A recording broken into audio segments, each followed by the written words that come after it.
মুখ্যমন্ত্রীর নির্দেশে রাজ্যের বিভিন্ন অঞ্চলে বনাঞ্চলের প্রবেশ মূল্য প্রত্যাহার, খুশির হাওয়া পর্যটকদের মধ্যে। বনাঞ্চলে প্রবেশের এই নতুন নিয়মে আনন্দিত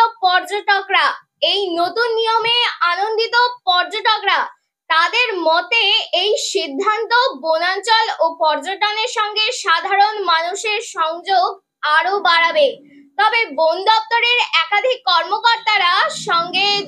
কর্মকর্তাদের সঙ্গে যোগাযোগ করার চেষ্টা করা হলেও তারা এ বিষয়ে কোনো মন্তব্য করতে চাননি এখনো পর্যন্ত।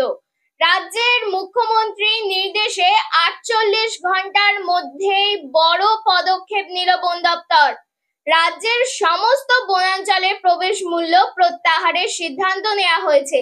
ইতিমধ্যেই এই মর্মে বিজ্ঞপ্তি প্রকাশ করা হয়েছে। বিভিন্ন জেলার ডিএফরা এই বিজ্ঞপ্তি প্রকাশ করেছেন।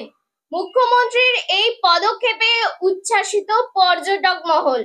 বুধবার আলিপুরদুয়ারে প্রশাসনিক সভায় মুখ্যমন্ত্রী ঘোষণা করেছিলেন জঙ্গল মানুষের সাধারণ অধিকার।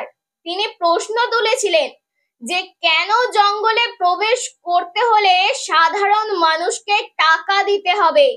মুখ্যমন্ত্রী নির্দেশ দিয়েছিলেন যেন অবিলম্বে এই প্রবেশ মূল্য তুলে দেওয়া হয়, যাতে বিনা খরচে জঙ্গলের সৌন্দর্য উপভোগ করতে পারে সাধারণ মানুষ। মুখ্যমন্ত্রীর সেই নির্দেশ মেনে বৃহস্পতিবার বক্সা বাগবন দেখা যায় প্রবেশ মূল্য প্রত্যাহারের বিজ্ঞপ্তি। প্রথমে মনে করা হয়েছিল 23শে জানুয়ারির বিশেষ ছাড় দেওয়া হয়েছে, কিন্তু পরে বিষয়টি স্পষ্ট হয় যে এটি স্থায়ী সিদ্ধান্ত। উল্লেখ্য, এতদিন বক্সা বাগবনে প্রবেশের জন্য প্রতি পর্যটকের মাথাপিছু ১৫০ টাকা এবং গাড়ির জন্য ৪৮০ টাকা করে দিতে হতো। বুধবারে প্রশাসনিক বৈঠকে এই বিষয়টি তুলে ধরেন আলিপুরদুয়ারের বিধায়ক সুমন কাঞ্জিলাল। এরপরেই দ্রুত পদক্ষেপ নেওয়া হয়। বনাঞ্চলে প্রবেশের এই নতুন নিয়মে আনন্দিত পর্যটকরা।